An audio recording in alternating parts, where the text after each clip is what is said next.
To my channel. दोस्तों, आज की इस वीडियो में हम लोग देखने वाले हैं क्लास 8 का जो हमारा बिहार बोर्ड का बुक है, उसका साइंस का चैप्टर नंबर 8 दाब और बल का आपसी संबंध। इस अध्याय का क्वेश्चन आंसर। अगर आप लोग इस अध्याय को पढ़ना चाहते हैं, उसमें मैं आप लोग को समझाऊंगा दाब क्या है, बल क्या है। अगर आप लोग इस अध्याय का ऑब्जेक्टिव क्वेश्चन लेना चाहते हैं तो आप लोग नीचे कमेंट कर दीजिएगा कि सर हमें इस चैप्टर का ऑब्जेक्टिव क्वेश्चन चाहिए। तो अभी हम लोग इस अध्याय को का क्वेश्चन आंसर इस वीडियो में देखेंगे। तो चलिए स्टार्ट करते हैं। तो देखिए, यहाँ पर हमारा एक में निम्नलिखित प्रश्नों का उत्तर एक शब्द में देना है।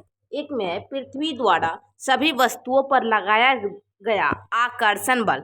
आकर्षण बल जो होता है ना, उससे हम लोग कहते हैं गुरुत्वाकर्षण बल या फिर गुरुत्व बल। गुरुत्वाकर्षण बल क्या कहते हैं? गुरुत्वाकर्षण। ठीक है, यहाँ पर जगह नहीं है, इस प्रकार आप लोग लिख लेंगे गुरुत्वाकर्षण बल। पृथ्वी द्वारा सभी वस्तुओं पर लगाया गया आकर्षण बल को गुरुत्वाकर्षण बल कहते हैं। आगे देखते हैं। देखिए नेक्स्ट है हमारा यहाँ पर इकाई क्षेत्रफल पर कार्य करने वाला बल। तो प्रति एकांक क्षेत्रफल पर कार्य करने वाला बल को जो हम कहते हैं दाब। क्या कहते हैं? दाब। राइट आंसर क्या हो जाएगा? दाब। आगे है तरल द्वारा ऊपरमुखी दाब। देखिए तरल मतलब समझते हैं? द्रव। तरल मतलब द्रव। हाँ, ऊपरमुखी दाब। देखिए मानिए ये कोई पानी है, मतलब ये बाल्टी है और इसमें पानी है। ठीक है, पानी है। फिर से मैं आपको थोड़ा समझा देता हूँ। यहाँ पर बाल्टी है, इसमें थोड़ा पानी है, और इसमें जब हम वस्तुओं को डालेंगे तो ये वस्तु क्या होता है? ऊपर आता है। वस्तु क्या होता है? ऊपर की ओर आता है। तो इसे जो हम लोग कहते हैं, इसे कहते हैं उलपलावक बल। कि क्या कहते हैं? उलपलावक बल। और जिसे हम लोग नहीं कहते उबलता है, उसी वही प्रकार का वही हम लोग कह सकते हैं उबलता। ठीक है। 4 में वह बल जो वस्तुओं को जल में तैरते हुए रखते हैं, वह जल में तैरने लगते हैं, इसी को हम लोग कहते हैं उलपलावकता। क्या कहते हैं? उलपलावकता। अगर मैं आप लोग ऑब्जेक्टिव क्वेश्चन कराऊंगा, उसमें मैं आप लोग को गौर से समझा दूंगा, तो आप लोग कमेंट कर दीजिएगा अगर आप लोग को चाहिए। इकाई क्षेत्र पर लगने वाला वायु दाब तो हम लोग क्या कहते हैं? चलिए देखते हैं। तो देखिए यहाँ पर स्पष्ट है, इकाई क्षेत्र पर लगने वाला वायु दाब। वायु दाब मतलब वायुमंडलीय दाब। इसे हम लोग कहते हैं, जब इकाई क्षेत्र पर लगने वाला वायु दाब को हम लोग कहते हैं वायुमंडलीय दाब। ठीक है। आगे हम लोग देखते हैं। 2 में खाली स्थानों की पूर्ति करना है, खाली स्थानों को भरना है। ठोस द्वारा केवल डैश दिशा में दाब आरोपित किया जाता है। जो ठोस वस्तुओं जो होते हैं उसके द्वारा किस दिशा में? तो आप लोग लिखेंगे यहाँ पर नीचे की दिशा। किस दिशा? नीचे की जो दिशा होती है उसे दिशा। अगर आप लोग को समझना है दिशा कितने प्रकार के होते हैं, ठीक है, पूरा विस्तार पूर्वक मुख्य दिशाएं कितने होते हैं, विस्तार पूर्वक कितने होते हैं, तो आप लोग नीचे कमेंट कर दीजिएगा। 2 में है वायु द्वारा आरोपित दाब का मान डैश दिशा में होता है। तो सभी दिशाओं में होता है। ठीक है, यहाँ पर सभी भर लेना है। नेक्स्ट है 3 में द्रव द्वारा आरोपित दाब डैश दिशा में होता है। तो इसमें भी आप लोग को सभी भर लेना है, सभी दिशा में होता है। ठीक है। 4 में है दाब की इकाई डैश है। दाब की इकाई क्या है? देखिए दाब की इकाई है पास्कल। इकाई मतलब समझते हैं? नहीं ना, तो देखिए हम आपको बताते हैं। इकाई मतलब दाब का एसआई मात्रक क्या है? ठीक है, दाब का यूनिट क्या है? तो पास्कल है, होता है। ठीक है, जिसे हम लोग nm2 कहते हैं। आगे है बी में जल की गहराई में दाब का मान डैश होता है। तो जल की गहराई में दाब का मान अधिक होता है। क्या होता है? ज्यादा। लिखना है यहाँ पर अधिक होता है। ठीक है, अधिक यहाँ पर लिख लीजिएगा। अब हम लोग आगे देखते हैं। 3 में है आप लोग को बताना है सही जो सत्य रहेगा, सत्य एवं असत्य कथन को पहचानना है। ठोस द्वारा दाब उसके भार के कारण होता है। ठोस द्वारा जो भार होता है वह उसके दाब के कारण होता है। तो ये हमारा राइट हो जाएगा, सही हो जाएगा। द्रव में गहराई के साथ दाब का मान बढ़ता है, तो द्रव में गहराई के साथ दाब का मान घटता है, ये राइट हो जाएगा। वायु में भार होता है, ये भी सत्य है, वायु में भार होता है। क्षेत्रफल का मान घटने पर वायु का मान ये दाब का मान घटता है, तो ये गलत हो जाएगा, नहीं घटता है। 4 में है बल एवं दाब में क्या अंतर है। तो चलिए हम लोग आंसर देखते हैं। तो उत्तर में आप लोग लिखेंगे, देखिए पहले आप लोग इधर 2 खटाल बना लेंगे ऐसे कर कर, इधर दे देंगे बल। ठीक है, इधर बल दे देंगे और इधर दाब दे देंगे।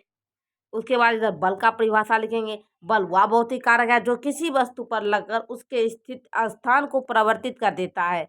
ठीक है। उसके बाद दाब का परिभाषा दे देंगे। जबकि दाब जो होता है वह प्रति इकाई क्षेत्रफल पर लगने वाले बल को दाब कहते हैं। बल एक सदिश राशि है। इधर दे देंगे बल एक सदिश राशि है। ठीक है। बल का मात्रक न्यूटन होता है और दाब जो होता है वह अदिश राशि है। दाब का मात्रक पास्कल होता है। इस प्रकार आप लोग दे देंगे। ठीक है। क्वेश्चन नंबर जो हमारा 5 है वह है, आप पिन को नुकीला क्यों बनाते हैं। मतलब जो पिन होता है उसको हम नुकीला क्यों बनाते हैं। तो उत्तर में लिखेंगे, पिन आसानी से किसी चीज में पार कर जाए, दाब क्षेत्रफल के बेतुकरानुपाती होता है, यानी क्षेत्रफल कम होने पर दाब का मान ज्यादा होगा, इसलिए उसे नुकीला बनाया जाता है ताकि कम से कम बल में भी अधिक से अधिक दाब बने और कार्य जो होता है वह आसानी से संपादित हो। इस प्रकार आप लोग स्क्रीनशॉट ले सकते हैं और इसी प्रकार आप लोग इस क्वेश्चन का आंसर लिखेंगे। नेक्स्ट जो हमारा क्वेश्चन है वह है, आप अपने सिर पर कितना वायु के भार ढो रहे हैं। अगर आपके सिर का क्षेत्रफल 100 वर्ग सेंटीमीटर है तो जब हमारे सिर का क्षेत्रफल जब 100 सेंटीमीटर रहेगा तो मेरा सिर जो रहेगा उसका भार का वहन करेंगे तो 150 किलोग्राम का होगा। कितना? 150 kg। इस प्रकार आप लोग आंसर लिख लेंगे इसका। आगे, पर्वतारोही को पर्वत के ऊपर चढ़ने में, सांस लेने में कठिनाइयों का सामना करना पड़ता है। तो आप लोग देखिए कैसे करना पड़ता है, इसे क्यों करना पड़ता है। देखिए उत्तर में आप लोग क्या लिखेंगे कि पृथ्वी सतह से जैसे ऊपर चढ़ते हैं वैसे वैसे वायुमंडलीय दाब कम होता चला जाता है। मतलब मानिए ये पृथ्वी है और जैसे हम इसके ऊपर ऊपर ऊपर ऊपर जब बढ़ते जाते हैं, वायुमंडल का जो हमारा हवा होता है वह कम होने लगता है। और हम लोग नीचे भी गहराई में जब अंदर जाते हैं तो हमको भी उसमें भी हमको जो वह होता है वह भी कम हवा का दाब जो होता है वह कम होता है। ठीक है। वायुमंडल की तुलना शारीरिक रक्त या हवा का दबाव बढ़ जाता है। ठीक है। जिसके कारण पर्वतारोही को पर्वत के ऊपर चढ़ने में, सांस लेने में कठिनाइयों का सामना करना पड़ता है, जिससे वह हवा ऑक्सीजन की सिलेंडर लेकर ऊपर ही चढ़ते हैं। ठीक है।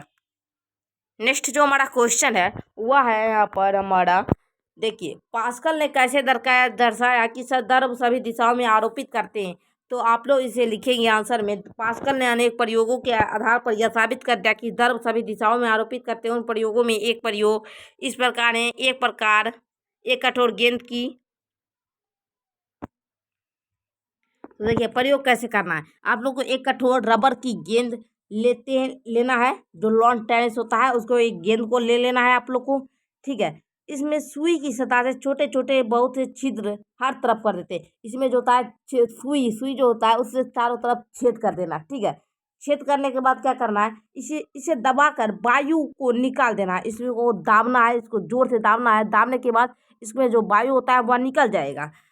इसके बाद जल से भरे बाल्टीन के अंदर डुबोते हैं। इसको जो है जल के जो बाल्टीन भरा होता है उसको अंदर हमें इसको डुबोना होता है।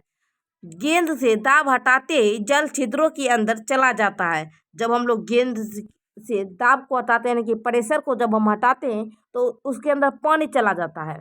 तो देखिए अब गेंद को बाहर निकालते हैं और अब हम गेंद को जो है उसको बाहर निकालते हैं तथा उस दबाने के सभी छिद्रों में, जो हम दबाए थे उस दबाने पर सभी छिद्रों में जल बाहर निकलना शुरू हो जाए। उसे फिर हम दाबेंगे तो वो ये तो निश्चित है कि उससे जो पानी भरा होता है वह बाहर आ जाएगा। इस प्रकार देखा गया कि द्रव सभी दिशाओं में छिद्र पर दाब आरोपित करते हैं। तो इस प्रकार पास्कल जो थे वह साबित किए।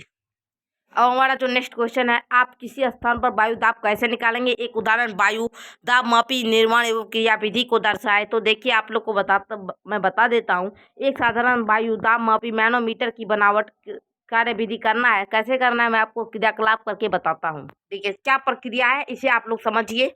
देखिए यहाँ पर एक यू आकार का एक नली लेना है आप लोग को। उसके बाद जिसका दोनों सिरा खुला हो, यू आकार का नली लेना है जिसका ये सिरा भी ये सिरा भी और ये सिरा भी खुला हो। यू की नली को किसी बोर्ड पर लगा देते, किसी बोर्ड पर लगा देना है। ठीक है। यू नली पर मध्य से निश्चित दूरी पर दोनों नली को आशंकित कर देते हैं। ठीक है। आशंकित कर देते हैं। यू नली कुछ रंगीन जल भर देते हैं। यू नली के दोनों बाहों पर जल के चिन्ह के स्तर को नोट कर लेते हैं। एक प्लास्टर की कीप लीजिए, इसके बड़े वाले मुंह पे वायु बैलून की झिल्ली की पतली नली से रबर को नली से लगा दीजिए। इस रबर नली का, देखिए मैं आपको बताता हूँ। आप लोग को एक यू आकार का लेना है, ठीक है, जिसका ये सीधा भी दोनों खुला है। उसके बाद ये पाइप होता है, पाइप की तरह नली मतलब क्या पाइप होता है, ऐसा होगा, ठीक है। आप कैसा होगा, ऐसा होगा, ठीक है। और उसके बाद इसको जो है एक बोर्ड ऐसे लेना है, उसमें ऐसे वाला एक आता है, इसको लगा देना है ताकि यू आकार का जो पाइप रहेगा वह उसमें चिपक जाए। उसके बाद इससे होकर आप लोग को एक बालू लेना है, ठीक है। बालू लेने के बाद इसमें आप लोग को कुछ रंगीन पानी भर देना है, ठीक है।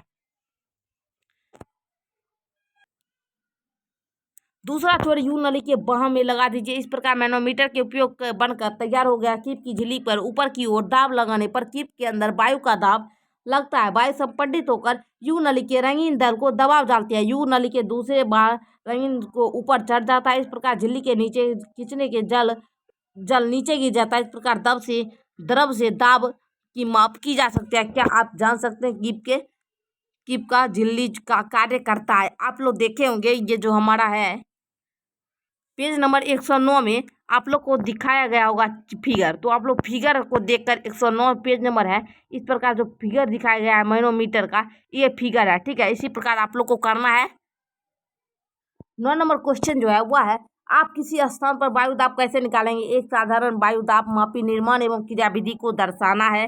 तो देखिए, हमने आपको अभी तुरंत ये किया कि कर दिखा दिया है। इस प्रकार हमने सभी क्वेश्चन का आंसर इस वीडियो में जान लिए। फिर मिलते हैं हम लोग अगले वीडियो के साथ। तब तक के लिए धन्यवाद। अगर आप लोग चैनल पर नए तो चैनल को सब्सक्राइब और इस वीडियो को लाइक कर लीजिएगा, ठीक है।